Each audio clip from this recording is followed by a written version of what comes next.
More bets, better odds at PlaySugarHouse.com. Sign up today at PlaySugarHouse.com and don't forget to use our promo code PIKE to take advantage of their first deposit match up to $250. Must be 21 years or older and in New Jersey to place a bet. Terms and conditions apply. Gambling problem? Call 1-800-GAMBLER.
Welcome to Turnpike Sports. I'm Dave Weishuttle, and as always, I'm joined by my producer and co-host, Doug Weishuttle. Doug, history was made in Major League Baseball this week. I'm still shocked at this team. I had thought they had done this little feat that you're going to talk about earlier before, but I obviously I was wrong.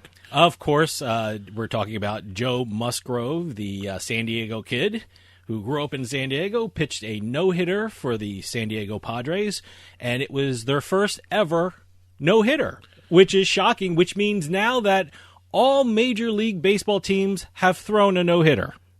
That's a nice stat to throw out there. I never understood that. I was shocked to hear that. I thought every team had a pitcher that threw a no-hitter, but apparently I was wrong. But now every team has thrown a no-hitter. Well, hopefully that little moniker you gave him, the San Diego Kid, doesn't stick with him. I love San Diego Kid. He sounds like a boxer. It is such a great story, though. He grew up in the San Diego area. No, it's great to see. It's an amazing story. So congratulations to the San Diego Padres. Well, it's actually kind of interesting that it's taken this long for San Diego. Like I said, I thought they had done a no-hitter a long time ago because you think every team has already done this. But I guess there are still certain statistics out there, or certain feats or accomplishments that certain teams haven't done yet. Yeah, and I really haven't thought about what else is left out there for that hasn't been done. I know last week we talked about naming rights that had 8 teams left. I didn't know that. I didn't know that they hadn't thrown a no-hitter yet. No one on their staff had any. And it was baseball's 305th no-hitter. So there you go. And they've only got one of those 305. Yeah, right. Well, they're off to a good start. Maybe they'll get another one soon. And coming up later, we're going to have a By the Numbers segment where we let the numbers do the talking. And also we're going to have a Turnpike Sports Book Report where we talk about what's going on the sports book across the country. And for my interview this week, I'm talking cornhole. That's right. I'm talking to the founder and commissioner of the American Cornhole League, Stacey Moore. It's going to be an incredible year for cornhole because they signed a massive deal with CBS Sports to televise their events. And now you can bet on cornhole through their deal with Draftkings, and Stacey Moore is going to tell us all about it. It's been a busy week in sports, so let's take a trip down the Turnpike. Today's trip down the Turnpike is brought to you by Drizzly, your online liquor store. Available in over 95 cities across North America, Drizzly offers a huge selection and competitive pricing with a side of personalized content. Now there's no need to leave the house. Get alcohol delivered in less than an hour by Drizzly. Head on over to Drizzly.com and order today. And now get $5 off your first order of $20 or more when using our promo code DRINK19 at checkout. Shop beer, wine, and liquor with Drizzly.com. Exit 1. First up this week, we've got a brand new betting show to talk about. All right. Now, TV betting show? It's an online TV betting show. Online streaming TV. betting Streaming show, I should TV. say. Smart TV. I can get it on my smart TV? As a matter of fact, I think you can. Okay. But we'll call it streaming TV just to be on the safe side. All right. And it's, I have to admit, it's nothing that we haven't seen before in terms of betting shows. Okay. It's who is doing the betting show that makes the difference this time. Major League Baseball has launched their own betting show. I heard about this, but I didn't know it was streaming. I thought it was going to be on their network. It's on the MLB.TV. Okay. So it's on their MLB.TV site. Right. Okay. Yeah. All right. It's called Bettor's Eye. Bettor's Eye. All right. Hosted by Keith Irizarry. All right. And again, they even admit in the press release that I got, they follow a format similar to the other betting and pregame shows. Well, you know why? Because that's an easy form to follow for the viewer. It's easy to follow. You're going to get. I haven't seen it yet, but I'm assuming they're going to have numbers thrown at you and analysis thrown at you, and the betting shows that are on TV now are very easy for the people to follow at home. So I think it's a good format. And also, if you think about it, there's only so many different ways you can throw out the odds, the lines, the stats. It's really the only difference I see with this is if you have specific baseball people. Instead of a show that does everything, you have one show that focuses just on the one sport, which always seemed to be better in terms of predictions. I'm glad MLB is doing this because, baseball is very challenging for a bettor. I mean, it's one of those things where not that any team can win at any time, but any team can win at any time, basically, really. So, look, the Red Sox got swept by the Orioles in their opening series. Did you think that would happen? No, of course not. And then they went on to win 4 more. Wait. Who knew? If you follow the Red Sox, you knew that was going to happen. Wow. Because the Orioles, really? That team is in the but they won 4 straight afterwards. Yeah, again, it really depends on the matchups, and I think that's where a show like this comes in handy. Yeah, no, that's why I find baseball one of the toughest sports to bet. And I'm glad MLB is doing this, so it gives me some guidance. And it's available for free on MLB.com. Great. MLB.TV. MLB.TV. I want to say their main website, MLB.com, but it's MLB.TV. So is this a daily thing? It's a daily show at 6 p.m. All right. Every day. And also you can watch it on Twitter. They have a new Twitter handle, MLB Picks. MLB Picks. Okay. Yes. Yeah, no, I'll definitely follow it. It shows it does the show, but it also does put out the picks for both betting and also fantasy, because if you look at the MLB Picks Twitter handle, it says odds powered by BetMGM, fantasy powered by Draftkings. Okay. All right. So I'm assuming at some point in this Bettor's Eye, if they haven't already, I haven't watched the entire show, I've watched parts of it, that they're going to have fantasy stuff as well. I got to be honest, perfect sense. Truth be told, I haven't played fantasy baseball in a long time. I mean, I don't know why. I just thought of it now when you said it. Boy, I haven't. I think I'm going to jump into it. I think I have a FanDuel account. I'll try some fantasy baseball maybe tonight. I actually have been carried away with fantasy basketball. Really? Okay. I actually prefer that more so than anything. But I'm also a basketball fanatic more so than baseball. I mean, if you want to talk, it's football, basketball, baseball, then hockey. I mean, but again, I guess, maybe watching this I'll be better able to handle, because there are so many different aspects of baseball betting that makes it different from a lot of the other sports. There's a lot more individual micro markets to choose from. Use a terminology that's out there right now. Baseball is great for in-play betting. Yeah. It's great. I mean, I love in-play betting with baseball. Exit 2. Next up, skill-based video game wagering platform Play. That's Play with 2 L's. Don't know what the extra L means, but Play. Were you tempted to pronounce it a different way because it had 2 L's, or was there any other way to pronounce it? How else are you going to say that? Play. Yeah, you mean put a hesitation in it? Yeah. I don't know. Or maybe PLA? I don't know. So Play with 2 L's. Has received $1 million in funding in addition to another $3 million round that they just did. So basically $4 million. But this $1 million is specifically going to be earmarked to help grow their one-on-one eSports dual wagering that's going on their platform. Okay, you're going to have to explain that to me. This is a platform that allows peer-to-peer betting on eSports competitions. You can actually put up your one-on-one duel with somebody. All right. You put a line on it, a betting line on it, place your wager, then you go off onto your other platform wherever you're going to play, whether it's Counter-Strike or whatever, or Fortnite or whatever game you're playing, one-on-one with whoever you're playing against, bet on it, and collect your wager if you win, or they collect the money if they lose. This is for skill-based gaming So it's not even gambling. I was going to ask. So technically, this is not gambling. This is not gambling. This is skill-based gaming. This is skill-based gaming, and it's not considered gambling because it doesn't have purely random results. Huh. Okay. Now, personally, if it's a one-on-one duel, that could be a random outcome anyway. But if you think about it, I guess because it's esports in certain games, it's skill-based more so than luck, which is the definition of gambling in a lot of states. I would guess a lot of people disagree with that, but, if they can do it, good for them. Well, they're legal in 39 states so far. Really? Wow, okay. And they're going to be spending the $1 million on hiring people, improve its user experience, developing tech, accelerating user acquisition. And according to their statistics this year, new matches played on their website or on their platform have increased tenfold. New registered users have doubled, and the average wager size per match has increased to over $20. Now, they're not just playing for money, so that also adds in the non-gambling factor. Yeah. There are some prizes involved from big-name brands. And they got some big-time investors. Bradley Beal from the NBA is one of them. Russell Stokes. You even had the big-time rapper Travis Scott.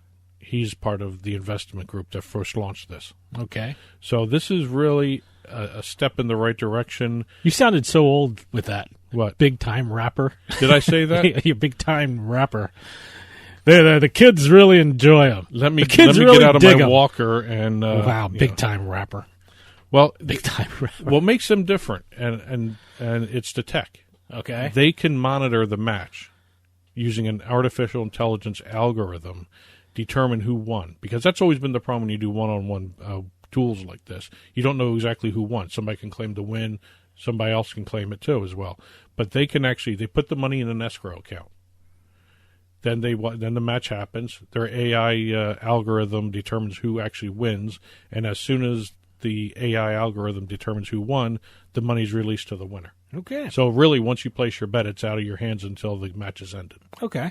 So that's actually not a bad way to monitor a system. No, absolutely not. I'm actually waiting to see some of the sports books adapt some of these things, but I guess they do that anyway, because you place your bet and you wait until it's over and then it's dispersed afterwards. Exit 3. Couple of new trademarks to talk about this week.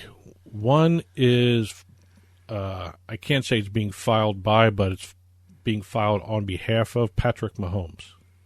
I think I saw a graphic with this. It's the combination P and the M. I had to look at it really closely because I didn't see where the letters were, but I eventually saw it. It's a combination of the letters. Yeah, very interesting. It's a nice graphic design. Yeah, no, I liked it. I mean, it's almost similar. Once I knew what I was looking at, yeah, I liked it. It's almost similar to the way Tiger Woods looks. That T and the W that he has. Yeah, like they're combined letters. Yeah, together. That seems to be kind of a common thing now, too, like TB12 doing that kind of stuff. But he doesn't own this. All right. Adidas owns it. Oh, okay. Adidas filed it. They have the endorsement deal with them. So I'm assuming there's some wording in the deal that if the endorsement deal doesn't get renewed or ends, the rights in this mark go to him, or maybe just gets discontinued. Maybe I don't not, know. Yeah. But Adidas, maybe he'll have a chance to buy it or something like that. Oh, then, yeah. Who knows? Thank God he's getting all that money because Adidas will probably hold him out for a lot of money. Well, we don't know what the deal is, but it'd be interesting to see. I'm always interested to see what happens to intellectual property when deals end, Well, they have had a deal with Mahomes. Adidas has had a deal with Mahomes since 2017, and they expect it to go for, I think they're talking maybe another 5 to 10 years, that sort of thing. But they filed the mark on March 29th this year. It's first and last initial graphic, and it shows that Adidas hopes to use the trademark on shoes, gym bags, sweatshirts, hoodies, jackets, pants, headwear, and other items. So this is intent to use. The line has not been launched yet. It's one of those perfect trademarks for the front of a cap. It's just like perfect for a baseball hat. Okay. No, it's very distinctive. You can really identify it on the top of a hat, or like on the not the sleeve, but the side chest of a shirt, where the things like that. Pocket should be. Yeah, where the pocket design. Also, they have an entire page on Adidas' website called Pat's Favorites, which are all his cleats, hats, socks designs, all that stuff that he has with Adidas. Okay. And also, they're also distributing his Ultra Boost DNA brand as well. I don't even know what that means. I never heard of it either, what to is be honest with you. What is it? That's Patrick Mahomes' clothing line, too. Oh, okay. Yeah. So it's called Ultra Boost DNA? Yeah. Okay. So, this was like an energy drink or something. I know. But this is, it's going to be one of those interesting things where, again, let's see how the intellectual property plays out down the road. But I don't think they're going to have a problem with this. They're making tons of money off Mahomes. He's making tons of money off of Adidas. Sure. So I think, unless this ends up being like that Roger Federer mark or Rafael Nadal, whatever the tennis player was, he couldn't get the mark away from the sports company. I'm sure Patrick Mahomes and Adidas has a better relationship than that. Oh, I'm sure he's got a better contract than. I'm sure. Yeah. Yeah, because he got the Adidas sponsored the year he came into the NFL, so he's had this ever since he's been a player. Oh. The other trademark I thought was actually kind of funny. The WWE has filed another trademark this year. They file a lot of trademarks. They are about 40 trademarks into the year. Wow, boy. This one was for the Elimination Chamber. Now, is that a wrestler or is that a thing or what is the Elimination Chamber? Take the cage match they used to see on the old-time wrestling stuff. Okay. They have taken it to a new extreme. It's the most dangerous match that they have that happens at WrestleMania and some of their other pay-per-view events. It's a cage match on steroids. Okay. So when we're talking about an elimination chamber, we're talking about the ring or the type of match it is. Right. Okay. All right. Mostly the ring for this anyway. All right. Okay. They have filed this trademark not for a wrestler, not for an event, but for toys and merchandise. That's great. Yeah, no, hey, I remember growing up, there was always the ring part of it. You had the action figures. I almost called them dolls, but action figures, and they had the ring and things like that. You jump the guy from the top ring, and, it's, no, I can see a toy with that. Well, I also want to see their toy foam hands. Okay. The costume masks, novelty face masks, and this is my favorite part of this, Christmas tree decorations. Now, this is all for Elimination Chamber. The Elimination Chamber. Because you really want an Elimination Chamber hanging from your Christmas tree. Christmas tree decorations, the Elimination Chamber. Okay. All right. I mean, does it play like Silent Night or something with it? Or you know what? Buy one of those and keep it in the box, and that might be worth money in a couple of years. You don't know. Or you got to keep it in the box. Everything has to be in the box. Yeah, keep it in the box. Exit 4. And last but not least, I thought we were done with this when Mannings retired from football. Which Manning? Both. Oh, okay, both. But it's Brady versus Mannings again. Mannings. Both of them. Both Mannings, okay. In the NFT platform area. Well, I know Tom Brady. Non-fungible tokens. Non-fungible tokens. Yeah, I know Tom Brady launched something with NFTs. By the way, I'm using it in the correct way. Non-fungible tokens. Correct. Something called Autograph, or I saw that on the news. Well, he has launched Autograph. He announced it the day before the Mannings were supposed to. I know he launched it, but what is it? For people who don't know non-fungible tokens like myself, take a like a old time baseball card. I guess that's the only way you can phrase it. A baseball card, a baseball card, and it's basically a collectible based on a video or a piece of artwork that has some tech involved in it. It doesn't exist in the real world. Okay, well, let me. We did a story on something a couple weeks ago where a guy was selling small video clips. Yes. I think it was basketball or something. Top Shot. Yeah. Highlights. Now, is this what we're talking about here? Little videos or a little... Don't exactly know with what Brady's going to do because his company, Autograph, is going to be selling sports, entertainment, fashion, and pop culture NFTs. Okay. And auctioning them off and developing even more stuff. Doing meet and greets and prizes and that sort of stuff. Okay. All right. The Mannings are using highlights. Okay. So the Mannings are actually doing what I described with that basketball company was They are doing their own highlights. All right. Their father. Here, they have a list here. So all the Mannings are involved. 8 pieces. They're going to do 8 pieces to begin with. They're going to have Peyton's Omaha catchphrase. Okay. Eli's helmet catch. All right. The completion. Some of their charitable work they're going to have some NFTs for. And their father, Archie Manning as well. Archie Griffin. Wow. There's a mistake right there. But, the same era they played in. Yeah. So, yeah. But they're going to have it for one for his father, too. So are all three Mannings involved? The two are. Okay, just the two brothers? They have Archie involved in terms of, their father involved in terms of having an NFT for him. Okay. For auction, for sale, that sort of stuff. But, again, both of them are going to be doing the exact same things. They're going to have physical artwork based upon the NFT. Okay. They're going to have signed memorabilia as well when you purchase these NFTs. Virtual meet and greets with the two quarterbacks, as well as I think there are meet and greets being set up with Brady and some of the other celebrities he's going to have involved with Autograph. Okay. And Autograph is going to be more expansive, I think. Mm-hmm. But the Mannings supposedly had this idea first. Brady's team got wind of it, so they sped up the announcement for the Autograph. Do you really NFT think that's company. what happened, or they I just? Don't know. I think you're just spurring on the. I think it just adds to the Manning versus Brady legacy here, where they're always battling. Again, it was kind of weird that they were going to be launching it on a certain day, and all of a sudden Brady out of the blue announces his the day before. So a lot of people point to the fact that maybe there's still a little competition there. I like people are trying to drum up controversy. It's not controversy. It actually adds to it. You know what? It's going to make me want to see both. I'm very curious to see what it is. Yeah, I'm very curious to see. I mean, when they say launch, do they mean it's online? I can go look at them now.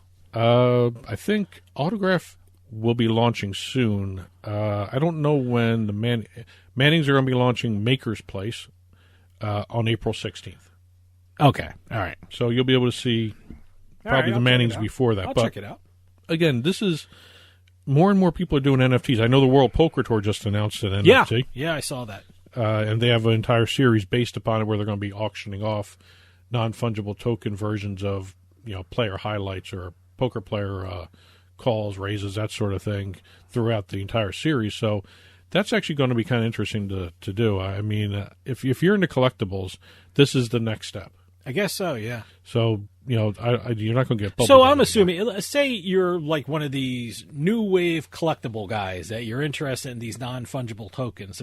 Do you need to, I don't know, buy a hard drive to get all these things on it? Is that what we're doing now, or is that how they're collecting them, or how does this work? It really depends, because I've seen some of these being held in the cloud. Some of these are being downloaded. Let me tell you something. If I'm buying something very valuable, I'd be very afraid to put it on the cloud. Well, that's why I want it on a hard drive in my possession. That's where the NFT, the underlying programming comes in, because it provides ownership. It can't be counterfeited. Okay. But then again, I think everything can be counterfeited at some point. No. But a non-fungible token is you're not supposed to be able to counterfeit this. Okay. And it's supposed to be unique in the marketplace. And today's trip down the Turnpike was brought to you by Drizzly, your online liquor store. Available in over 95 cities across North America, Drizzly offers a huge selection and competitive pricing with a side of personalized content. Now there's no need to leave the house. Get alcohol delivered in less than an hour by Drizzly. Head on over to drizzly.com and order today. And now get $5 off your first order of $20 or more when using our promo code DRINK19 at checkout. Shop beer, wine, and liquor with drizzly.com. And as always, you can get in touch with Turnpike Sports by calling or texting us at 609-512-5910. That's 609-512-5910. At Turnpike Sports is the show's handle on Facebook and Twitter. At Turnpike Sports Radio is our handle on Instagram. And as always, our email address is info@turnpikesportsradio.com. And don't forget, you can listen to the show via Spotify, Amazon Music, iTunes, radio.com mobile app, as well as Stitcher and YouTube. You can also watch us on your smart TV, Roku, Amazon Fire, Apple TV. Head on over to turnpikesports.net. You'll be able to watch our video channel there. Well, stick around, because later on we have a By the Number segment coming up. We'll also have the Turnpike Sports Book Report, where we talk about what's going on in the sports books across the country.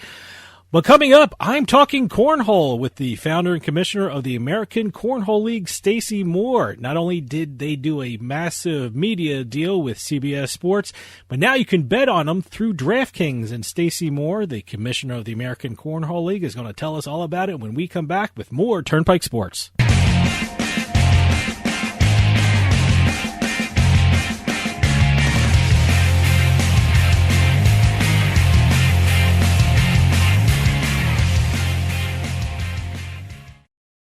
No matter what kind of car you drive, we have an insurance policy that's right for you.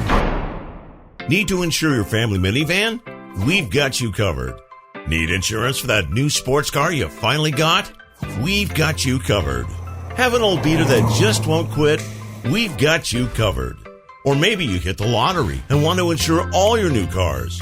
We've got you covered. Call Auto Insurance for Less to find out how much you can save right now. All it takes is just one call. Answer a few questions, and before you know it, we've got you covered. Call 1-800-679-0366. That's 1-800-679-0366. Auto Insurance. You want it, you need it, and we've got it. Call Auto Insurance for Less to find out how much you can save today. Better coverage at a better price is just a phone call away. Call 1-800-679-0366. That's 1-800-679-0366. Free stuff is awesome, but free stuff that will spice up your bedroom is even better. Just go to adamandeve.com and select almost any one item for 50% off, and then we'll load on the free stuff. Just enter this very exclusive code, BABE16 at checkout, and you'll get 10 tantalizing free gifts, including a sexy item for him, a special toy for her, and a third item you'll both enjoy.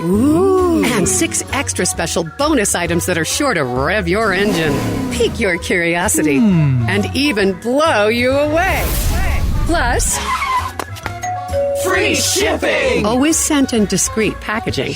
Go to adamandeve.com now. Get 50% off plus the 10 free gifts when you enter the exclusive offer code BABE16. That's BABE16, because without it, no free stuff. That's BABE16 at adamandeve.com. With some of the best promotions and offers in the sports betting market, PointsBet simply stands out. PointsBet is the only U.S. online bookmaker to offer points betting, where every yard, every point, every goal, even every play matters. Same-game parlays, good karma payouts, early payouts, and exclusive game day promotions and guarantees for all sports. PointsBet offers more bet types than any other bookmaker in the world, offering a unique set of markets that aren't available anywhere else. And now PointsBet is offering one of the best sign-up offers in the sports betting market today. New customers signing up with code BET21 receive 2 risk-free bets up to $2,000. Get up to $500 back if your first fixed odds bet loses, and up to $1,500 if your first points betting bet loses. That's code BET21 for 2 risk-free bets up to $2,000 at PointsBet. PointsBet. It pays to be fast. Must be 21 years or older and in New Jersey to place a bet. Terms and conditions apply. Gambling problem? Call 1-800-GAMBLER.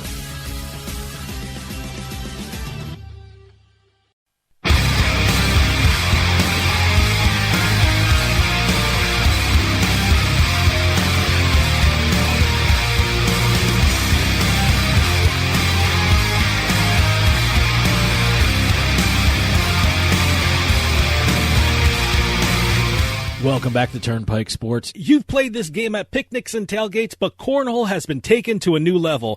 Through its media deals and even a deal with Draftkings, which will allow you to bet on the sport, Cornhole is welcoming legions of new fans. And to tell us all about this fast-growing sport, we have the founder and commissioner of the American Cornhole League, Stacey Moore, on the line. Stacey, thanks for joining us. I appreciate you having me. I'm looking forward to chatting about cornhole. I'm looking forward to it, too, because one of those new fans is myself, because I have loved watching it on TV. But for people who aren't familiar with the American Cornhole League, can you tell us something about it? Yeah, so I started out on a journey to make cornhole a professional sport just over 5 years ago. In addition to that, we also wanted to organize the sport for all ages and all skill levels in a better way than it was currently being done. So we started out by creating our own software, setting up a structure for leagues for anyone to play and anyone can win, was our tagline. And we just set out to do a lot of organized cornhole all over the United States. And we've grown to where we have well over 450 directors out there running events for us all over the country. So obviously, a lot of people know us as the professional sport that they see on ESPN and soon to be on CBS. Mm-hmm. And but again, we've got leagues going on for all ages and all skill levels all across the country. How did you personally start with cornhole? I mean, were you at a barbecue or a backyard picnic and think, you know what, this is such a great game, this can be organized, and it could be fun for a lot of people? How did your interest in cornhole evolve into the American Cornhole League? Yeah, so very similar to how our players got started, either at a barbecue or a tailgate. Mine started at a tailgate at NC State games. I'm third generation Wolfpack, and would tailgate with my family before football games, and got introduced to it as a tailgating game like most people. And then as we started doing some sponsor activations with a variety of cornhole games, I just saw people playing cornhole a lot more intensely than these other tailgating games. And I was wondering why that was, and started talking to some of the players and realized that, hey, tournaments were being formed. These guys are wanting to play for cash. They're practicing, hours a week. They want to go out to local bars and play during the week. And so I watched it for about 2 years, talked to a lot of the competitive players, and became convinced that it could be a legitimate sport. Now, as I said, I've been watching a lot of it on TV, and I really love it. I can't get enough of it, I think. And I want to ask you about a big media deal that you did. You signed a deal with CBS Sports. Can you tell us something about that? Yeah, so we're doing we're calling it the ACL Pro Shootout Series, and it's a different format than what we have on ESPN. It's 8 qualifying events plus a championship event. So we have pro women's singles, pro men's singles, and then we have doubles that is a gender neutral division. So we have men and women competing in the doubles. And basically you have to win a qualifier to get into the championship event. So again, there's 8 qualifiers, and then there'll be one championship event in the middle of September to crown our overall pro shootout champions for the season. It's a round limit format, so it's not the traditional play to 21. So it's pretty intense. So, the score could be, 6-5 after 10 rounds, and the game's over. So it's a single elimination format too. So it's going to be super intense, and I think it's going to be a lot of fun to watch. When I was watching it on TV, something about cornhole really drew me in, and I'm sure CBS saw that quality in the sport. What do you think the attraction is, and what makes cornhole so interesting to fans who are watching it? Yeah, I think a lot of people, they start to tune in and they can relate to it because they picked up a bag and thrown the bag at a tailgate, and then they sit there and they watch these people and they're like, wait, I can't do that with the bag when I throw it, right? And so we're like, or there's some people that say, oh, I think I could do that. I think I can compete with these guys. Either way, I think they kind of get sucked in and interested in it. And because we're able to play multiple rounds, so typically we'll play like a semifinals and finals during a 2-hour broadcast, we're able to build that storyline through the broadcast. The fans start to get to know the players a little bit, and they start, picking out someone that they want to cheer for or someone that they want to root against. And so I think that we've done a good job from a television standpoint of kind of sucking people in with some storylines, and we want to continue to improve on that. We want to continue to promote our pro players so that fans can get to know these people better and eventually start gambling on them. I got to tell you, Stacey, I was channel surfing, and I came across it, and I stopped, and I was like, oh, my God, what is this? This is amazing. I loved it. I mean, and I think I saw it on ESPN. I mean, will ESPN still carry some of the events in the future, or is it all moving to CBS Sports? Yeah, no, so ESPN, we have that's our World Championship Series. Okay. So if you equate that to like golf or tennis that has, 4 major events a season and then like some type of championship event, our World Championships are with ESPN, and that's our traditional play to 21, gender neutral singles and doubles for our pro division. With what we do on ESPN. So, it's basically 2 different tours. So we have our ESPN tour and we have our CBS tour, and they're different formats, different types of gameplay. The ESPN is it's a season-long, basically year-long point season format. So our pro players are accumulating points to go into the championship versus the CBS being a qualifier, almost like a sudden death type feel to it.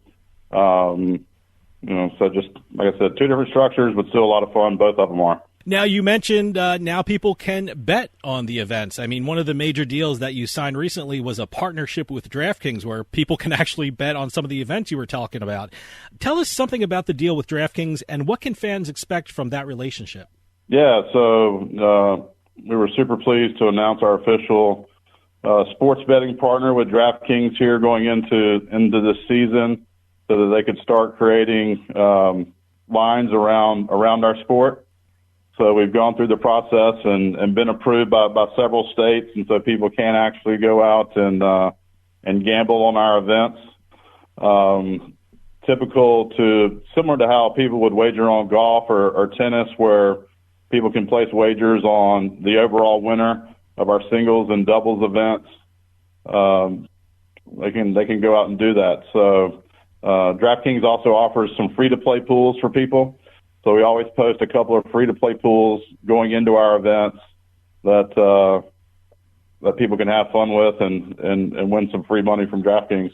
One thing I watched was a DraftKings pregame show. I think it was before your event in Wichita, Kansas. Can we expect more content like that from DraftKings in the future? Yeah. We actually do around our ESPN events. We're doing a dedicated telecast for DraftKings in addition to that kind of pregame show, that teaser show where you get to hear from Trey Ryder and Sean Latham, $20 Chef, and you get some insight on the players. And if you're not familiar with all the players, it gives you some good insight, and they have their picks on who they think they're going to win. And after the first two shows, they've been pretty accurate with their analysis. So I would encourage people to follow Trey Ryder and Sean Latham if they're interested in gambling on cornhole. I'm glad you brought that up because sports betting is new to a lot of people around this country, and certainly betting on cornhole is a new thing for a lot of people. Is one of the challenges is educating people about the players and the rules so we know how to bet on the sport? Yeah. So we're investing a lot, and we'll be rolling out a lot of new features for people to be able to have better access to the stats around our sport, get to know what those stats exactly mean, be able to show people trends on our players, and follow along live. So, one of the unique things about cornhole versus, say a tennis where you may have, a day or two, a tournament may play out over 2 weeks, right? The U.S. Open would play out over 2 weeks for tennis. Right, we do all that in 2 days. Okay.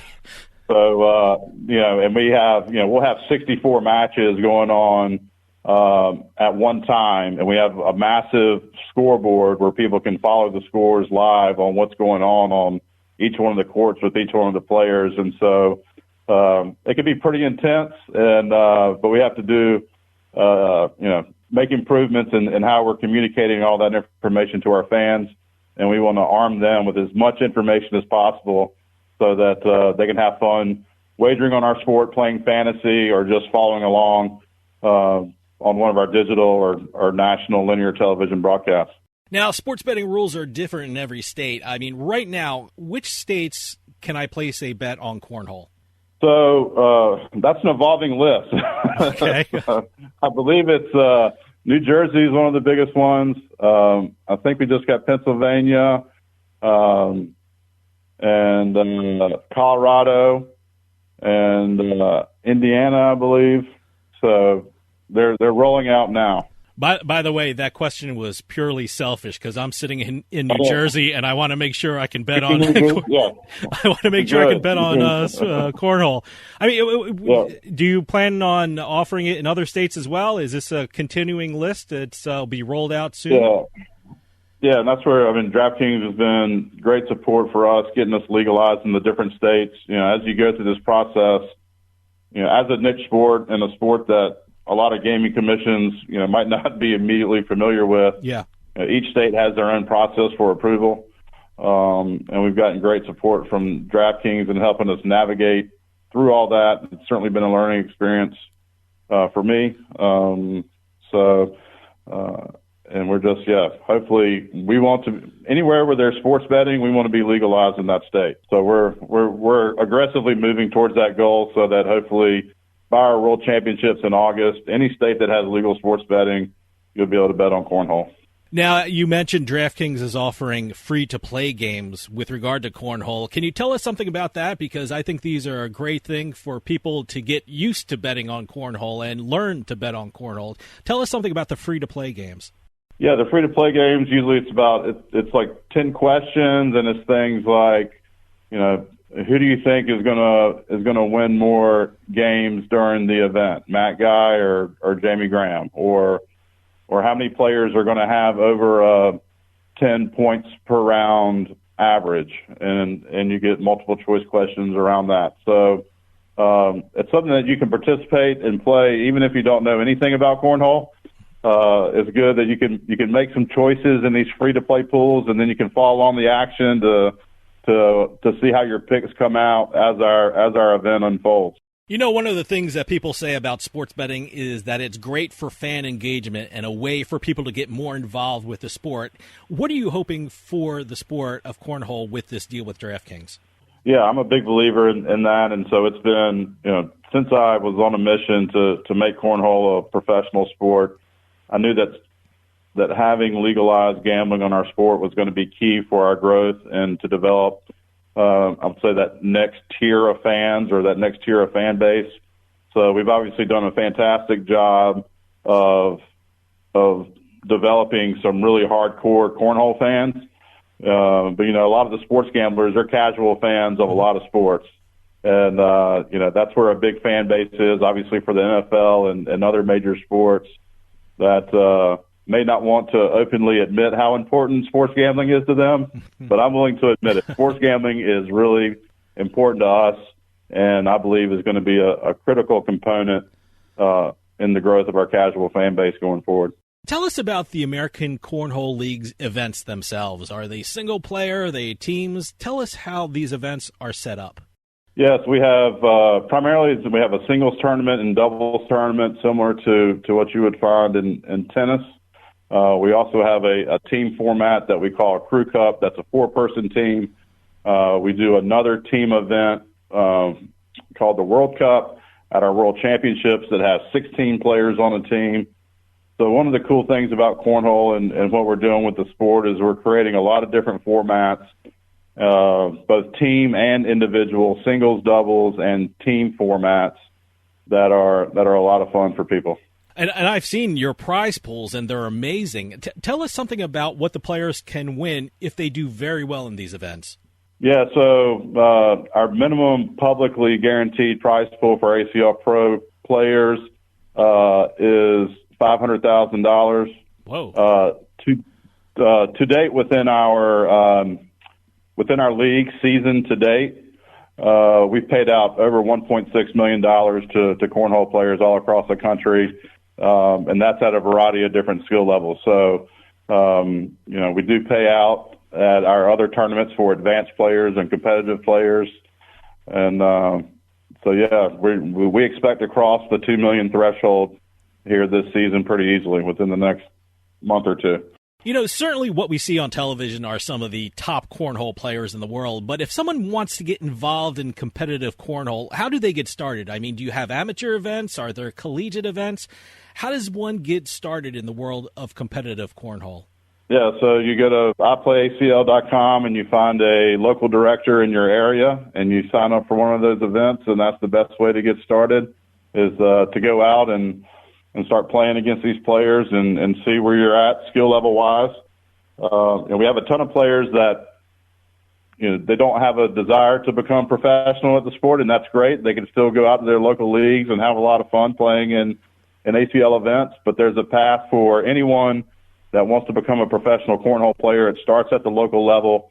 You play in our system for a season, and you can earn enough points to qualify to be a pro player the next season. So we have multiple ways that people can qualify to become a pro, and so it's all about finding the right path for you.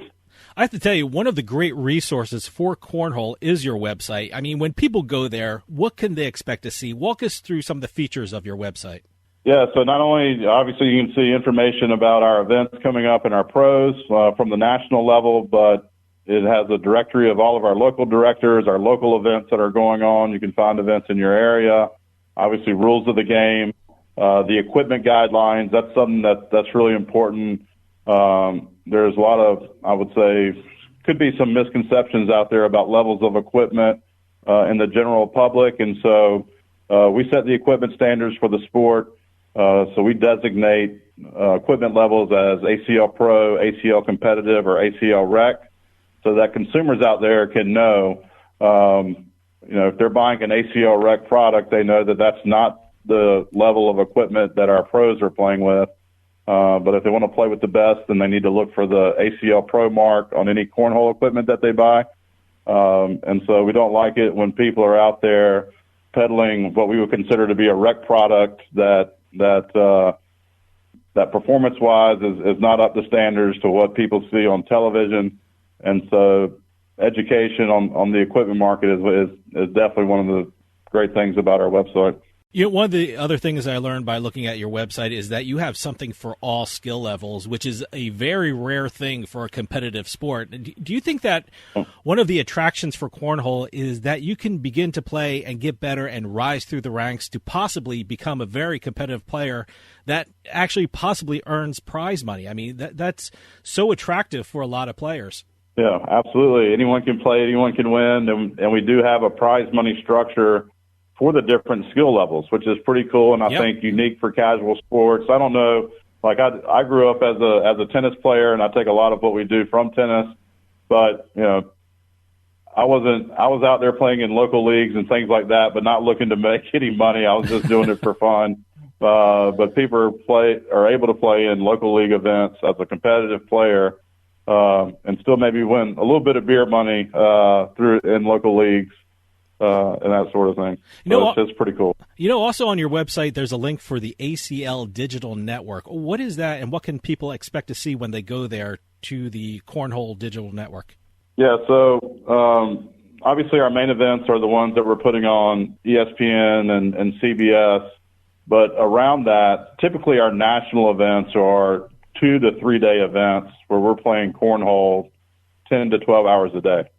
So a lot of the lead-in matches, the earlier stage matches leading into the finals, we will stream on our digital network. And so people can follow along the action live. Usually we may have 3 to 5 simultaneous feeds going on during the early rounds. So people can tune in and watch all sorts of players and watch their journey towards the finals, which is pretty cool. And then we're doing some educational content about how to improve yourself, your skill level, doing some shows and just general insight on the ACL, our upcoming season, what's coming up, talk about statistics of our players, who the hot players are, get into some of our player backgrounds and things like that. So you're going to see more specialty shows coming out from us on our digital network here in the near future. I also noticed that you have something called the World Cornhole Organization. What are your plans to make cornhole a global sport through the WCO? The WCO is a nonprofit that we've established to become the international federation for the sport to make cornhole an Olympic sport. So we've done 3 world championships so far through the WCO, and we've had players from as far as Australia come over and compete. And so cornhole is in the really early stages of international growth, but we believe that it's going to take off quickly, and our goal is to aggressively make it an Olympic sport, because I think people will enjoy watching it as an Olympic sport. But in order to do that, we've got to get it firmly established in other countries. Now, over the past year, what has really hurt the sports industry has been the pandemic. How has the Cornhole and the American Cornhole League weathered the pandemic, and how has Cornhole adapted to this new environment for sports? Yeah, we were fortunate to pivot during the pandemic because our sport has some natural social distancing to it just by the way the gameplay works.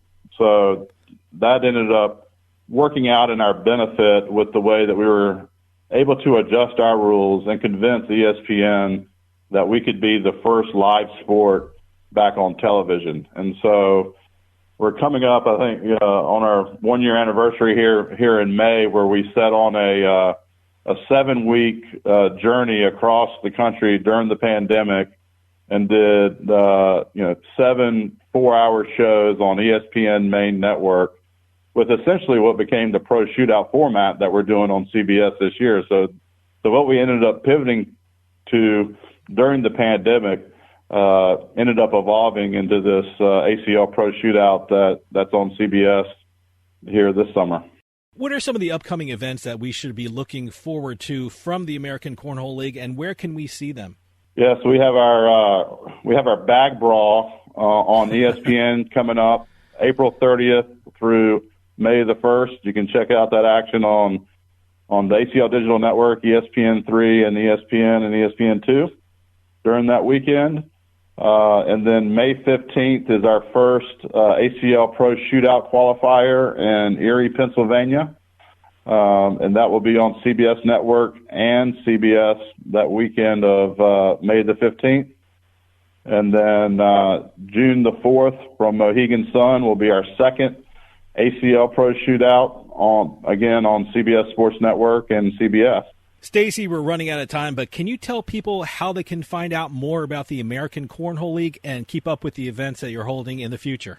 Yeah, just visit us at iPlayACL.com. You can integrate with all of our social channels and our ACL Digital Network from there, and I appreciate everyone tuning in and watching and becoming fans of cornhole. Stacey Moore, founder and commissioner of the American Cornhole League, thanks so much for coming on and telling us all about this great sport and how we can watch it and bet on it.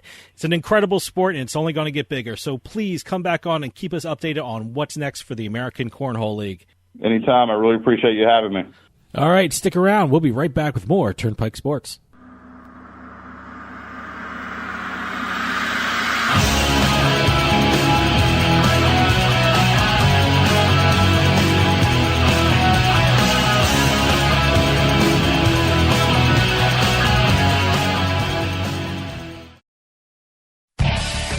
It's getting warmer outside, and the action is really starting to heat up on the tables at Party Poker in New Jersey. Sign up with code EXIT7A and take advantage of Party Poker's new sign-up offer of $25 free, plus a first deposit match up to $600, and start playing poker online today. Daily tournaments, cash games, sit-and-goes. The Party Poker U.S. network offers players an opportunity to participate in their favorite poker tournaments online every day, all day. And don't forget about their Sunday tournament featuring $35,000 in guaranteed prize money. So head on over to nj.partypoker.com and sign up today with our promo code EXIT7A. New customers get $25 free when registering, plus you also get a first deposit match up to $600. That's code EXIT7A to get your $25 free when registering and your first deposit match up to $600. The cards are in the air at partypoker.com in New Jersey. Must be 21 and over and located in New Jersey. New patrons only. Gambling problem? Call 1-800-GAMBLER.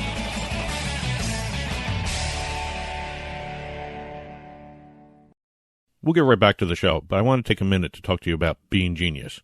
How would you like your coffee delivered right to your door every month, maybe 2 times a month? Well, now that can happen with Bean Genius. Bean Genius sells freshly roasted coffee from some of the best independent coffee roasters in the country at beangenius.com. And Bean Genius actually learns their customers' individual taste preferences, then suggests future coffee blends for them. Well, how do they do that? Well, this is the cool thing about Bean Genius. Over at beangenius.com, they use an algorithm which learns the coffee flavors you like and then pairs up what you like with the coffee that they have in stock. And it's all based upon you. Every time you order, the system learns. The system learns your preferences as you go along and order more and more coffee. And now, all our listeners at Turnpike Sports can get a special offer. You head on over to beangenius.com/subscription, and you'll be able to get 10% off your purchase when you use our promo code PIKE, P-I-K-E, at checkout. That's 10% off at beangenius.com/subscription with promo code PIKE, P-I-K-E. beangenius.com, the smart specialty coffee subscription service. Unlock your best self with the Life Hack Pack from More Labs. Use promo code Radio15 at morelabs.com to get 15% off your first purchase of the Life Hack Pack or any of their other great products. That's promo code Radio15 to take advantage of this great promo of 15% off your first purchase at morelabs.com. The Life Hack Pack from More Labs. Drink smart with morning recovery, sleep easy with Dream Well, and get more done with Liquid Focus. You can finally do it all with help from More Labs.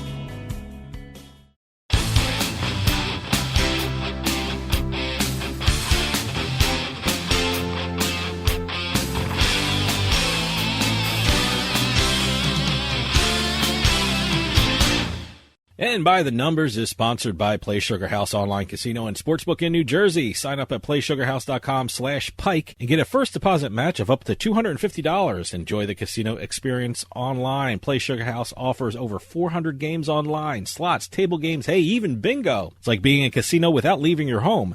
That's playsugarhouse.com/pike to get your first deposit match of up to $250 today. Must be 21 years or older and physically present in New Jersey. Gambling problem? Call 1-800-GAMBLER or visit 800gambler.org. Okay, in this week's edition of By the Numbers is where I throw out a number to Dave and he tries to guess what they are, and then we let the number tell the story. You know, I've been getting a couple of them. Because I've been reading the news story. I've been dumbing them down. Okay. Maybe that's it. Okay. No. You've actually been reading a lot more of these things because I'm actually not trying to throw you off anymore. I'm actually trying to get some good stories. You were trying to throw me off? I was trying to get some weird numbers out there to begin with. So I was just, I'm actually looking at certain things here. And I'm going to start off probably with the simplest one, 559. You start off with such a weird number. I don't even know what that means. I know. I was BSing you there. But 559. 559. Can you give me $559? The percentage. 559%? No, yes. I definitely don't know it. It's the percentage year over year of sports betting app downloads on the iOS platform due to March Madness. No, wait, okay. This past March Madness, 559% more increase than the previous year. Than the previous March Madness, I should say. Wow. Okay. So the 2021 March Madness was 559% more than the 2019. 2020 March Madness. They didn't have one last year. Oh, that's true. 2019 March Madness. COVID. Wow. Okay. But that's still a huge number. It's a huge growth number. Wow.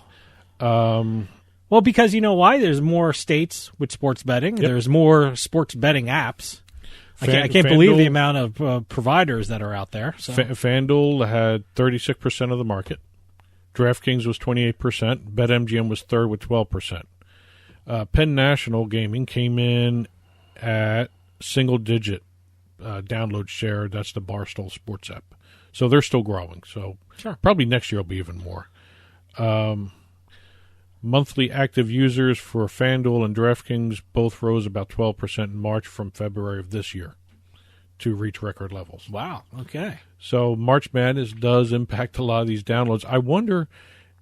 There's so much to bet on with March Madness. You can bet on the whole thing. You can bet on one conference. You can bet on individual games, and then they have the in-play betting. It's an enormous betting activity. I am actually waiting to see the Google Store numbers, the Play Store numbers, because this was the first March Madness. The Google Store, the Play Store, whatever you want to call it, was able to do gambling apps.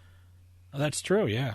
You know what? I think I got the BetMGM app off of Google. I didn't even realize. You mean Play Store? I keep saying Google Store. Google Store, whatever it is. Is it Play Store? Google Play Store? Google Play Store. Is that the correct terminology? Okay. Yeah. I think that was the first betting app I actually got off of the Google Play Store.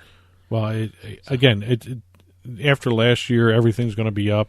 The year before that, there weren't as many. Mm-hmm. So I think I would be really shocked to find out that the Play Store did not have a huge amount of downloads because of March Madness. I haven't seen any numbers released yet. This was a Bank of America study on the iOS operating platform. So I don't know it's exactly. It's interesting that Play Bank Store. of America is they doing do that the all study. the time. Really? They do that all the time. Interesting. Most of the banks have their own divisions where they do research and stats and everything. Okay. I mean, you got Deutsche doing it all the time. You got some of the other ones, but Bank of America always throws out the statistics. They do a lot of gaming, even though they don't want you to deposit. If you think about that one, that one doesn't even make sense. Well, yeah, to some me. banks don't like. Some banks don't like getting involved in the gambling apps, whether it be online casinos, online poker, or online sports betting. Some banks just want to get involved. Don't want to get involved. That's why I'm surprised a bank actually did this study. Well, I'm surprised that this bank did that study because they are so far out of the realm of gaming in terms of being able to use their accounts to do anything. Well, I think I've used their account. I've never been able to use a Bank of America account. Really? Nope. I'm trying to think. You got me thinking now. No, I've never used a Bank of America account. No, I think. Oh, I thought. I'm sitting here thinking, I was actually, sorry for the dead air there. No, but, I was waiting actually sitting there thinking. I was waiting for the next number. I thought you were done with this. No, I was just sitting there. You had me thinking, and I've never. No, I think I've used Bank of America for an online casino or something like that. But I also used TD Bank for an online casino. Wait. You know what? Now that I think about it, wasn't there a time at one point where you were able to use Bank of and then they pulled out? I don't know because I can't remember that far back anymore. It changes all the time. So because when we first started in New Jersey, it was 2013. So I can't remember what banks wanted you to do it or didn't want to do it. I can't follow them now. It was like 7-8 years ago. So I don't even know what banks. Next number. Now I'm moving on to the now next you're number. moving on to the next. See, I said next number. That's a clue. You paused, and I thought you were going to wind up with a good number. I had to think about that. The next number is 13. You could have paused more because I don't know what the hell you're talking about. It's another parlay. Oh, Big is this parlay. a 13-team parlay some guy did? 13-team parlay. All right. And again, I did this last week too. But this one, 6 NBA, 5 MLB, 2 NHL. Okay. Not a big number, $250 bet into $45,000. Not like it's a gobs of money coming in. Well, look, I mean, the 13 parlay is one thing, but the amount of money you spend to do it, $250 is a lot for a 13-team parlay. I mean, I'll do a 13-team parlay, but I'm not going to risk more than $5 well, for it. Well, it depends on what you have in your bankroll. Yeah, well, no, but I'm not going to risk more than $5 or $10 for it because, it's a 13-team parlay. What are the chances of that hitting? And a lot of them were favorites. And if you look at the breakdown, they had the Raptors minus 210 over the Warriors, Celtics minus 700 over the Rockets, Grizzlies minus 250 over the Timberwolves, Jazz minus 1,000 over the Bulls, and Suns 1,100 over the Thunder. The only questionable one out there was the Hawks Pelicans. He had an over/under. That was the only total. Everything else were all moneyline favorites. Oh, okay. Same thing with the MLB. Except for 2 games where he had the run line, 8.5 for 2 games. And then the Flames were both favorites. Oh, he went with over-unders on the... Two baseball games. 2 baseball games. And he went with 1 over-under on the NBA. But everything else was all favorites. Hey, you know what? Still, $250. Takes a little skill to pick the right ones there. Well, sure, but that takes guts. I mean, $250 isn't a small bet, especially if it's a 13-team parlay. No, like I said, if I'm going to do a 13-team parlay, I'm not doing more than $5 because because let me tell you, if I'm doing a 13-team parlay, that's more of a what the hell kind of a moment for me anyway, because if I'm really seriously betting, I'm betting individual teams. I'm trying to make decisions more kind of an academic kind of way, but this is more of a buying a lottery ticket kind of thing. I think when you cross the line between the sports, it becomes a little bit more iffy. But again, if he stayed with just the NBA and just did the favorites, when you cross, he had a better chance. When you of cross that. more than 4-team parlay, then that is kind of iffy. But that always impresses me more so. If somebody does it's a lottery ticket. I don't think it impresses me that someone actually won a multi-sport. It parlay. impresses me that he spent $250 on a 13-team parlay. That's just dumb to me. I would. Hey, never we're talking do that about it. Yeah, good for the person whoever placed the bet. But that took guts. That's more guts than I have. But I like the fact it was multi-team, multi-sport more so than multi-team. This could have been a single game parlay too, which actually would have been impressive too if he had done that. But the fact that NBA, MLB, and NHL was actually, I always like those types of parlays more so than the other straight, one sport versus the other types of parlays. Last number is 300. And no, it's not the movie starring King Leonidas over there. I know what 300 is. It non-sports related? Yeah, I think this was all over the news too. Yeah, I think a lot of news. Is this the face mask? The new mask designed by rapper Will.i.am and Honeywell. Yeah, I got to tell you, that looks pretty intense. I saw the pictures of it, and it has music, right? It has earphones in it. Well, it doesn't have music. I mean, it has the ability to play music, correct? Yes. Okay. It's called the Super Mask. Super Mask. With an X instead of an S. Oh, XUPE mask? Okay. Say Super Mask, but it's an X. Okay. So they put a little emphasis on the thing, but like xylophone. But It includes silicone face seal and elastic strap dual 3-speed fans. Whoa. Yeah. High-efficiency particulate air filtration and replaceable filters that you can swap out every 30 days. Wow. Problem is they don't give you the filters. You have to buy the filters. I didn't know. The replacement filters. I didn't know it was that involved. But it also features active noise-canceling audio and microphone capabilities, Bluetooth connectivity, LED lights, and a magnetic earbud docking system. Yeah, that's what I saw. Okay. The face mask has not been cleared by the FDA, but it has received the FDA's emergency use authorization for use as a source controlled by the general public as well as by healthcare providers and healthcare settings to help prevent the spread of infection or illness during the COVID pandemic. I had to read that exactly because it was just such a weird wording on that. They're not authorized by the FDA, but they're authorized by the FDA. No, it looks pretty intense. I mean, if that doesn't keep a disease out, I don't think anything will. No, I think the disease would be afraid of it. But mask has an external charging port as well. Oh, you charged the entire mask. It's a 7-hour battery. Wow, okay. Rechargeable, obviously. And it can be worn while being charged. So if you have a little battery pack, you can actually walk around charging it. Wow, okay. The mask will sell for $299 in 2 sizes, small, medium, or medium large. I guess I'm saying it right, Super Mask. And replaceable filters for the mask will be available in a 3-pack for $27.99. See, something like that. If you had to take a flight somewhere, that would be perfect. Not only do you have your mask, but you have your music and your radio already linked Would the into it. plane make you shut it off, though? They make you shut your cell phones off? Have an airplane mode?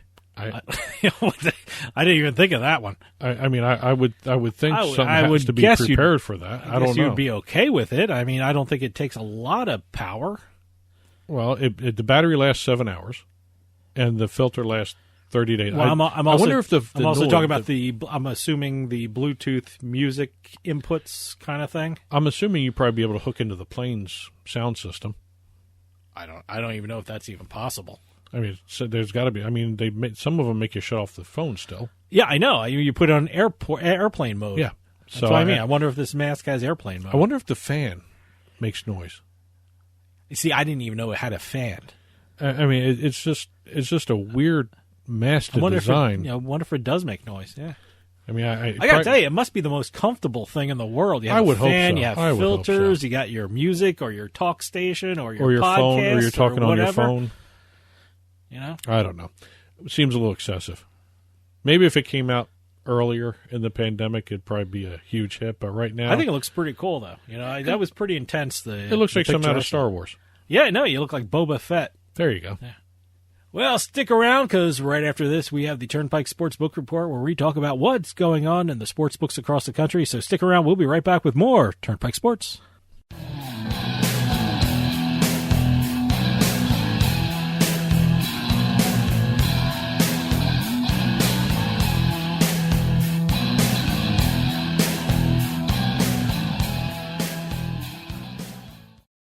Attention Medicare recipients and anyone turning 65. Medicare has approved new benefits not included with original Medicare and older Medicare Advantage plans. You may not be getting all of the benefits you're entitled to, including in-home aids, telephone appointments with your doctors, home-delivered meals and prescriptions. These benefits may be available and it's a free call to enroll. The new plans may also offer free eyeglasses, free hearing aids, free wellness visits, and gym memberships. Call the Medicare benefits line now. It's easy. Call 800-217-1797.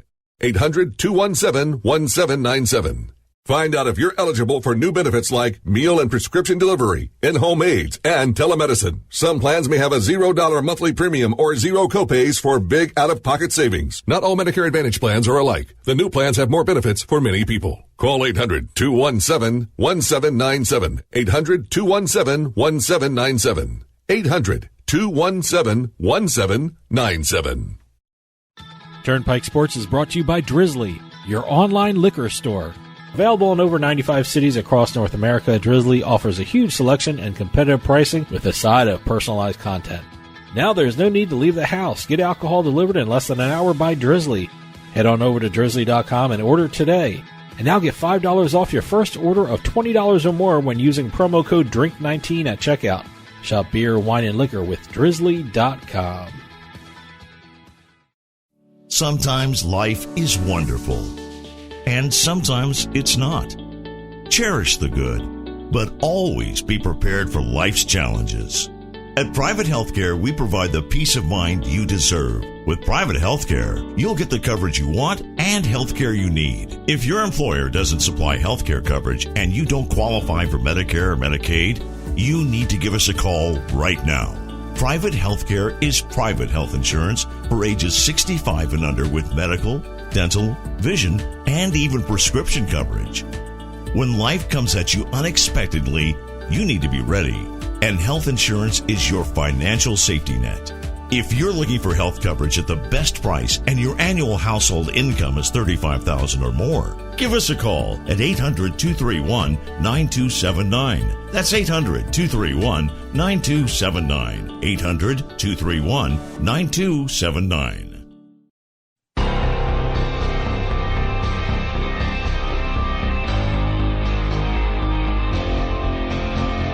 The Turnpike Sports Book Report.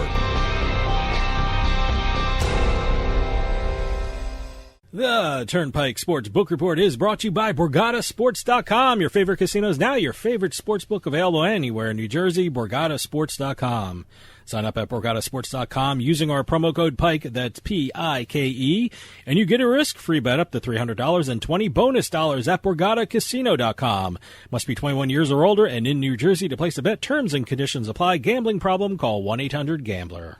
And welcome, everybody, to the latest edition of the Book Report, where we talk about the different state and national sports betting numbers. We also talk about whether or not there's been records set or not, or no record set. We have deals to talk about, legislation, both state and national, that we talk about for sports betting, as well as launches. And we'll start off right now with some national sports betting numbers.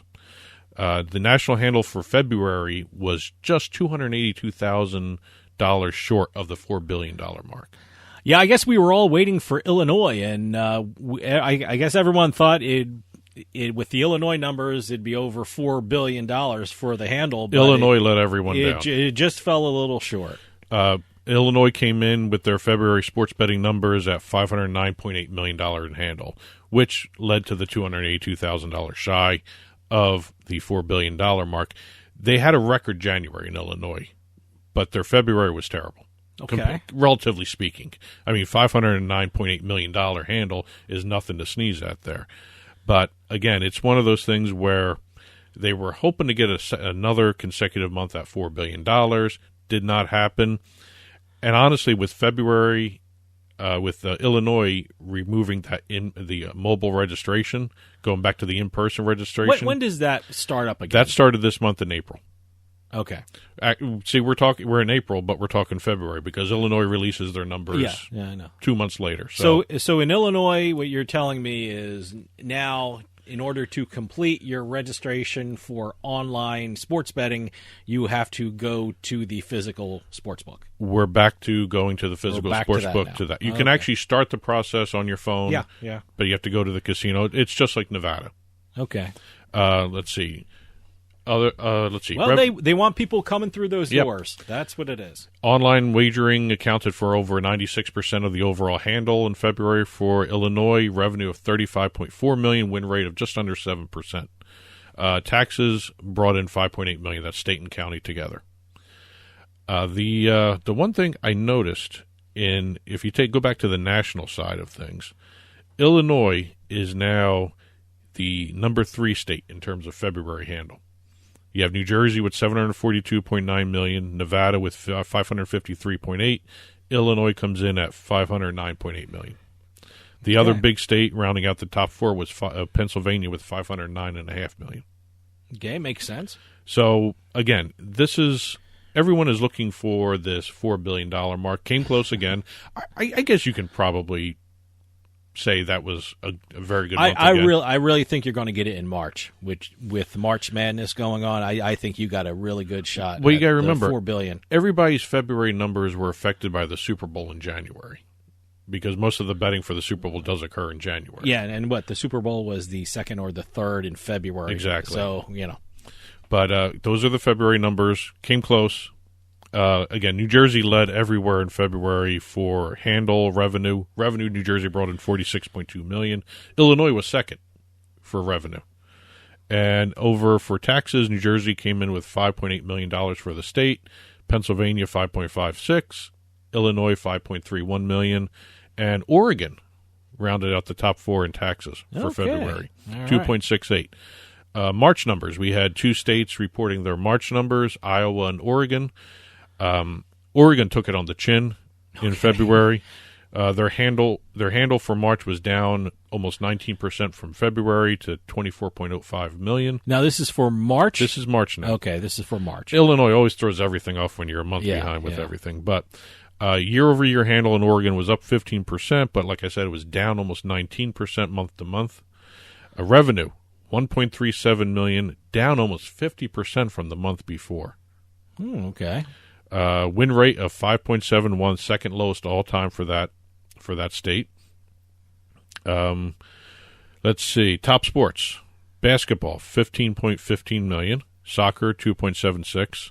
Hockey, $2.02. Mixed martial arts, MMA, $1.06. And tennis, $1.01 million. First time table tennis has not broken into the top 5 for a state, for Oregon. Interesting. I know Oregon, like Colorado, they love their table tennis. So I'm surprised that's off the. I have no idea. I don't know if there's a table tennis season. No idea. That's still swirling around in my head there.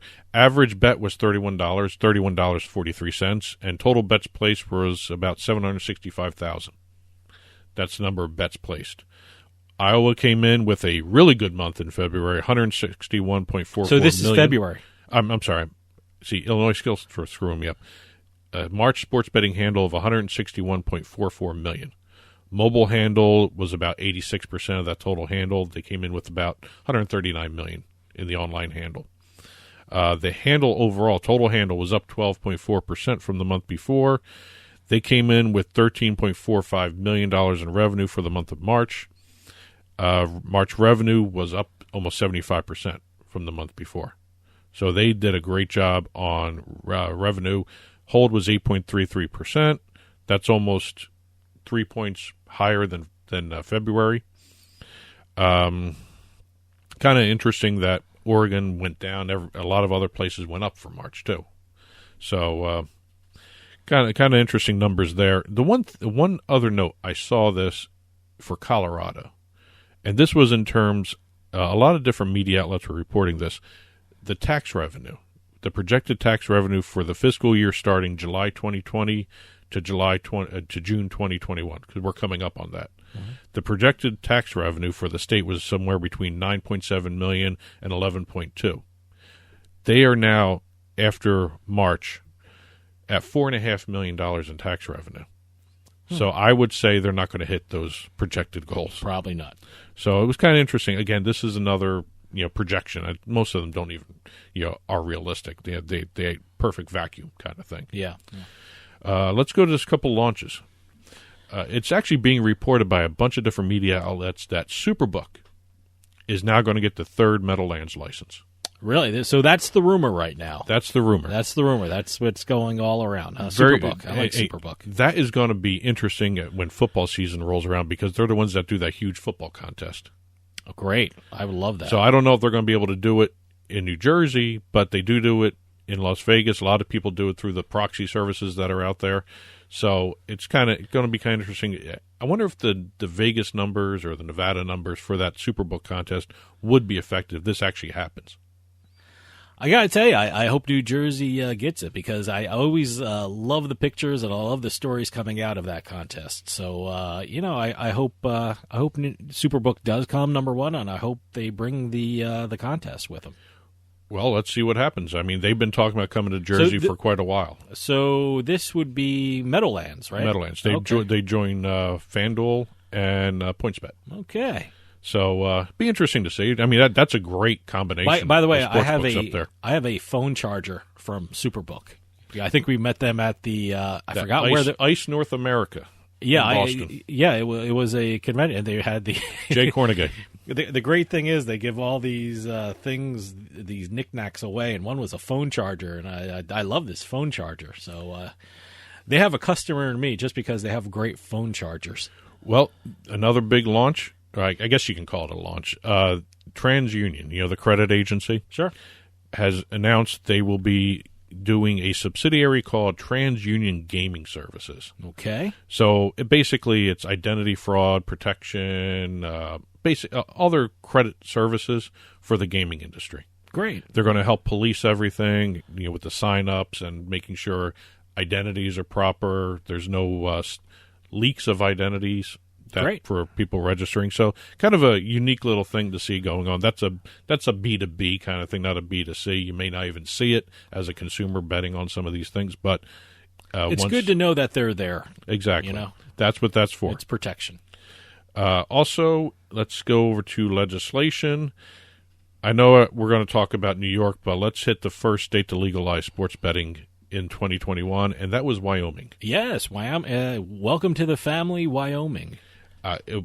I was actually surprised they were the first ones to actually pass sports betting and get it going. Well, I'm glad they did. I mean, it should be interesting to see what their favorite sports to bet on in Wyoming is. Well, they are mobile only. Mobile only. No retail. So they're more like Tennessee, right? They're more like Tennessee, more like what New Hampshire is. No, not New Hampshire. I'm sorry, Virginia. Okay. With mobile sports betting, all that stuff. They're going to have mobile wagering only. You're going to be able to do professional, college, and Olympic sports. Great. 10% tax. And let's see, I want to get my notes right. $25,000 application fee and a $100,000 license fee to cover 5 years. That's if you want to be an operator in there. They are among the lowest in the country. They certainly are. They are looking for business. By comparison, I know we're going to talk about New York in a little bit, but how much is New York application fee for operators? $25 million. $25 million for New York operators. So, well, I'm still confused about New York and how that's going to work. Yeah, I'm looking at this Wyoming thing. Am I looking at this right? The legal wagering age is 18? That's correct. Wow. Okay. Fourth state, fifth jurisdiction. To allow 18-year-olds. Okay. Montana, Rhode Island, New Hampshire, and D.C. are the other ones. Okay. To allow 18-year-olds and older. So they're going to have a minimum of 5 licenses, no max, no cap. So you're going to see Wyoming actually almost be like the Wild West again, where you just go. There are going to be tons of sports books flooding that market. Great. They're hoping September 1st. So September 1st. Okay. Yeah. All right. That's fast. It's very fast. I mean, but can be done. Can be done. Sure, probably it can be done. Yeah, no, because if it's online only, I think it can be done a lot quicker. And would you say September 1st, which is September a great 1st. time right before NFL? Yep. Right before NFL and college football. NFL is always the target for these states because I know Connecticut is trying to do that as well. I don't know if they're going to do it. Speaking of New England, since I just mentioned Connecticut. Maine has reintroduced another sports betting bill after the other one got vetoed. I have a feeling that's going nowhere, but we'll see. I don't know. New Hampshire's doing very well with sports betting, so maybe that might spur on Maine to really get going in their sports betting industry. Well, right now, the first bill, SB 1352, is just for mobile that don't have to be tied into any of the casinos. Untethered. Mm-hmm. I know there are 2 other bills that are just introduced recently that are tethered. You have to have a casino partner. Mm-hmm. But this one is for untethered online casinos, online sports books, 10% tax, $2,000 license fee for retail, $20,000 license fee for mobile. So, again, cheap. Yeah. Maryland changed their sports betting classes a little bit. They've got an uncapped license structure now. There's a whole bunch of different classes. They made room for small businesses and minorities, as well as looking at having the stadiums do every day instead of just game day, which is good. Which I like. But I think which is smart. The important thing is the uncapped. Yeah, because that is going to expand that market significantly, and especially since they made a small business exemption or a small business class for people to apply for. That allows probably a lot more competition against the big-time sports books in the state. Now let's hit New York. I am just shocked at the way New York came out with this, to be honest with you. I got to tell you. It's kind of a mess, but it isn't. You know, it's one of those, It I don't seems know. like it's changing every day. We're seeing more developments every day. I mean, we're recording this, and probably in a couple days when this comes out, there's going to be new information that's not in our discussion. But, you know, it's fascinating to see how this is evolving and how these terms and what people think should be doing in New York is coming about. So, well, it's very interesting. The important thing is it takes its lead from the New Hampshire model, a main platform, but New York is doing 2 main platforms with 4 skins each. Mm-hmm. Insert your own joke there. $25 million licensing fee or application fee, as compared to the $25,000 that you have to pay for Wyoming. Yes. So in Wyoming it's $25,000. In New York it's $25 million application fee. But if you think about it, the reasoning is you'll make that $25 million up quick. Sure. In New York with that population there. Sure. But the tax rate, you may be seeing these 2 platform providers paying 50% of their tax rate, which is enormous. Which is what DraftKings does up in New Hampshire. Yeah, I mean, it's big though. Yeah, that's big. That's what Cuomo was seeing when they were looking at trying to come up with this. Most of the legislators wanted the open bidding process, multiple licenses, that sort of situation. They didn't get that. They got 2 platform licenses. Okay. And, again, it'll be interesting to see how this evolves. You're right. This is just starting. Yeah, I think this is going to evolve. What's happening right now might not be what the final situation is with regard to sports betting in New York, but this is a fast-moving story, and it's a very interesting story because once New York gets sports betting, I think that's a game changer for a lot of things. When the number 1 media market, it'll probably be one of the top sports betting markets as well. So. Again, you're going to have to see who gets cut out. Sure. And again, the Meadowlands may be the most affected by this in New Jersey. You know, I don't know. A lot of people want to go to a sports book to watch a game, and that really in the New York City area, that's the only physical sports book there. Yeah. I mean, are they planning on building another sports book in the New York metropolitan area in New York? I don't know. Maybe. They may get a New York City casino out of this. I don't know, but they've been talking about that for a while now. But again, I read reports where some developers want a Manhattan casino, which I can't see that happening. I mean, the traffic is horrible in normal situations in New York anyway. Can you imagine throw in a casino? Well, safe to say this is a developing story. Yeah. Put it at that.